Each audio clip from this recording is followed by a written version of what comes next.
Hello and welcome dear student. मैं राजीव कुमार ठाकुर स्वागत करता हूं आप लोगों को अपने इस चैनल पर। जैसा कि इससे पिछले वीडियो में मैंने रेंथ ऑफ मैट्रिक्स का स्टार्ट किया था, उसमें मैंने आप लोगों को बताया था कि माइनर कैसे फाइंड करते हैं ऑर्डर 2 × 2, ऑर्डर 1 × 1, ऑर्डर 3 × 3 का। तो आज जो है हम उससे आगे बढ़ेंगे और जानेंगे रेंथ ऑफ मैट्रिक्स कैसे फाइंड करते हैं। सबसे पहले रेंथ ऑफ मैट्रिक्स का डिफिनीशन देखेंगे। रेंथ ऑफ मैट्रिक्स कहते किसको है, सबसे पहले हम ये जानेंगे। तो यहाँ पर जो है यहाँ दिया गया है, लेट ए बराबर A I J M cross N be any matrix then a natural number R is said to be the rank of matrix A denoted by rho A. तो ये एक मैट्रिक्स है ए बराबर A I J M cross N का, then तो और natural number एक प्राकृतिक संख्या आर को कहते हैं said to be rank of matrix A. इसको जो रेंथ ऑफ मैट्रिक्स ए तो डिनोट किया जाता है रो ए के द्वारा। अब देखो उसके लिए दो कंडीशन है। रेंथ ऑफ मैट्रिक्स ए का जो रेंथ हो जाओ आर हो जाओ, उसके लिए दो कंडीशन है। पहला है there exist at least one minor of matrix A of order R which is not equal to 0। इसका मतलब ये है कि मैट्रिक्स ए का जो ऑर्डर आर का हो उसका एक माइनर 0 नहीं हो, नॉट इक्वल टू 0। ठीक है, सबसे पहला कंडीशन है। तो ये जो मैट्रिक्स दिया हुआ है उसका ऑर्डर जो आर है, उसका माइनर जब हम फाइंड करेंगे सारा माइनर, उसमें से कोई एक माइनर ऐसा होना चाहिए जो 0 के बराबर ना हो। और दूसरा कंडीशन है each minor of order R plus 1 और more if it exist is equal to 0। अगर ऑर्डर आर से ज्यादा का माइनर अगर हम फाइंड कर सकते हैं, तो अगर ये एग्जिस्ट करेगा तब हम इसका माइनर फाइंड करेंगे। माइनर जब फाइंड करेंगे तो ये इक्वल टू 0 होना चाहिए। ठीक, पहला कंडीशन ये है कि कोई मैट्रिक्स का रेंथ आर तभी कहलाएगा जब ऑर्डर आर का एक माइनर 0 के बराबर नहीं हो। और दूसरा कंडीशन ये है कि ऑर्डर आर से ज़्यादा अगर संभव है तो जितना भी माइनर निकलेगा वो इक्वल टू 0 होगा। ठीक, अगर आप लोगों को यहाँ समझ में नहीं आता है तो अभी क्वेश्चन करवाएंगे तो आप लोगों को अच्छे से समझ में आएगा, आप लोग टेंशन नहीं लें। ठीक, अब नोट में देखिए, पहला है rank of null matrix 0 matrix is 0। Null matrix और 0 मैट्रिक्स का जो रेंथ होगा वो 0 होता है हमेशा। Rank of any non zero matrix is always greater than और इक्वल टू 1। ठीक, कोई भी नॉन जीरो मैट्रिक्स है तो उसका जो रेंथ होगा वो हमेशा 1 के बराबर या उससे ज्यादा होगा। ठीक, तीसरा है आप किसी मैट्रिक्स ए का रेंथ निकालते हैं तो उसी के बराबर होगा। अगर आप मैट्रिक्स ए का ट्रांसपोज करके रेंथ निकालेंगे तो वो दोनों बराबर होगा। तीसरा प्रॉपर्टीज ये कह रहा है। चौथा प्रॉपर्टीज है यदि आप किसी मैट्रिक्स का रेंथ निकालते हैं और दूसरी बार आप किसी मैट्रिक्स को 5 या 7 कोई कांस्टेंट से गुना कर देते हैं और उसका रेंज निकालते हैं तो वो दोनों सेम आता है। यहाँ पर कांस्टेंट के जगह पर आप 0 का मान नहीं रख सकते। ठीक, अब यहाँ पर एक एग्जांपल दिया है। किसी मैट्रिक्स का ए का रेंथ 3 तब होगा जब A must have at least one minor of order 3 × 3 which is non zero.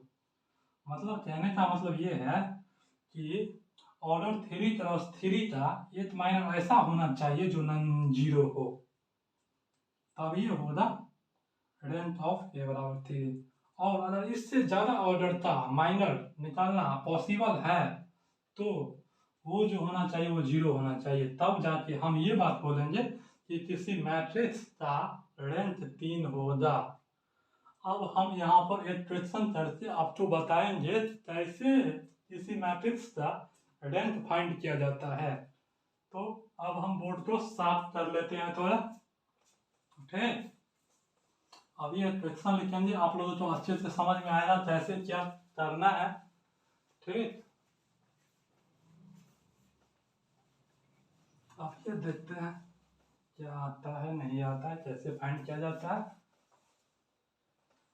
इस तरह से हम लगभग 15-20 क्वेश्चन इस टाइप के बनाएंगे।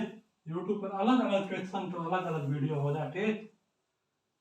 अब जैसे अभी इस लेक्चर में एक ही क्वेश्चन बताएंगे एग्जाम्पल में, तो ऐसे बहुत सारे क्वेश्चन रहेगा एक बाय एक लिखा हुआ। Find the rank of matrix ए बराबर, मैट्रिक्स ए बराबर दिया है 2 3 4 3 1 2 -1 2 2। ये हमारे पास क्वेश्चन दिया हुआ है। Find the rank of matrix ए बराबर इतना। ये तो ये मैट्रिक्स ए है जिसका हमें फाइंड रैंक करना है, rank of a matrix find करना है। सबसे पहले देखो सॉल्यूशन में, सबसे पहले ये बताओ ये जो मैट्रिक्स ए है इसका ऑर्डर क्या हो जाएगा। इसका ऑर्डर हो जाएगा 3 क्रॉस 3। अब 3 क्रॉस 3 क्यों हो जाता है, क्योंकि 3 ठो रो है और 3 ठो कॉलम है, इसलिए 3 क्रॉस 3 ऑर्डर हो जाए। ठीक, अब देखो तो इससे ज्यादा ऑर्डर वाला का हम माइनर नहीं फाइंड कर सकते, क्योंकि इससे 4 क्रॉस 4 का तो मैट्रिक्स है ही नहीं, इसलिए 4 क्रॉस 4 का तो माइनर फाइंड कर ही नहीं सकते। सबसे पहले हम क्या करेंगे, 3 क्रॉस 3 का ही माइनर फाइंड करेंगे। अगर वो नॉन जीरो आया, मतलब जीरो नहीं आया, तब तो हम बोल देंगे कि रैंक ऑफ मैट्रिक्स 3 होगा। अगर जीरो आ गया तो हम फिर से minor of matrix 2 cross 2 order का निकालेंगे। और उसमें तो ऐसा माइनर का मान आ जाए जो नॉन जीरो हो, जो जीरो ना हो, तो उसका रैंक वो हो जाएगा। देखते हैं अब क्या आता है सॉल्यूशन। सबसे पहले हम माइनर फाइंड करेंगे, माइनर ऑफ ऑर्डर 3 क्रॉस 3। तो माइनर ऑफ ऑर्डर निकालेंगे क्या है, 2 3 4 3 1 2 -1 2 2, ऐसे निकालेंगे 2 2 1 2 2 2। ठीक, उसके बाद -3 3 -1 2 2, उसके बाद +4 3 -1 1 2। अब इसका डिटर्मिनेंट तो आप लोगों को निकालना ही आता होगा। 1 को 2 से गुना करेंगे, 2 को 2 से गुना करेंगे, 1 क्रॉस 2 मतलब 2 -4 -2 जो नहीं 2 तो -4। ठीक, अब यहाँ पे क्या हो जाए, 3 दूना 6 और माइनस प्लस 6 2 8 3 24। यहाँ पर हो जाएगा 3 दूना 6 और +1 7 14 28। ठीक, तो -28 + 28 बराबर 0 आ गया। हम क्या बोले थे, यहाँ पर 0 नहीं आया तब हम बोलते थे इसका रैंक 3 होगा। अब चूंकि 0 आ गया, अब यहाँ पर लिखेंगे minor of order 3 cross 3 is equal to 0, that is rank of matrix A not equal to 3। अब इसी तरह से माइनर ऑफ ऑर्डर 2 क्रॉस 2 था, तो ये चीज निकालेंगे। इसमें total number of minor of order 2 cross 2 ज़्यादा है।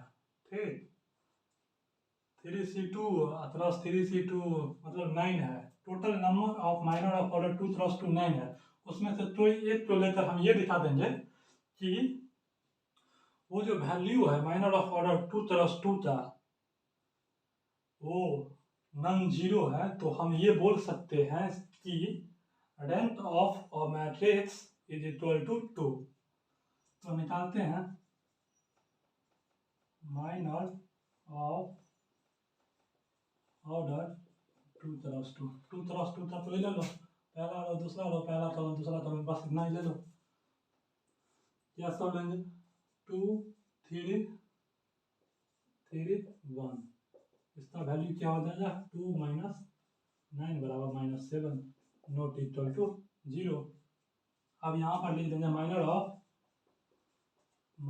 Of order 2 cross 2 is non zero, ठीक, that is rank of A is equal to 2। बस हो गया। इस तरह से हम बारी बारी से क्वेश्चन बना के डायरेक्ट अपलोड करेंगे।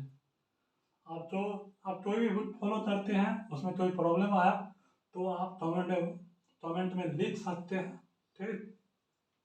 इसका आंसर यह आया। आज का वीडियो यहीं तक। उम्मीद करता हूँ आप लोगों को यहाँ तक समझ में आया होगा।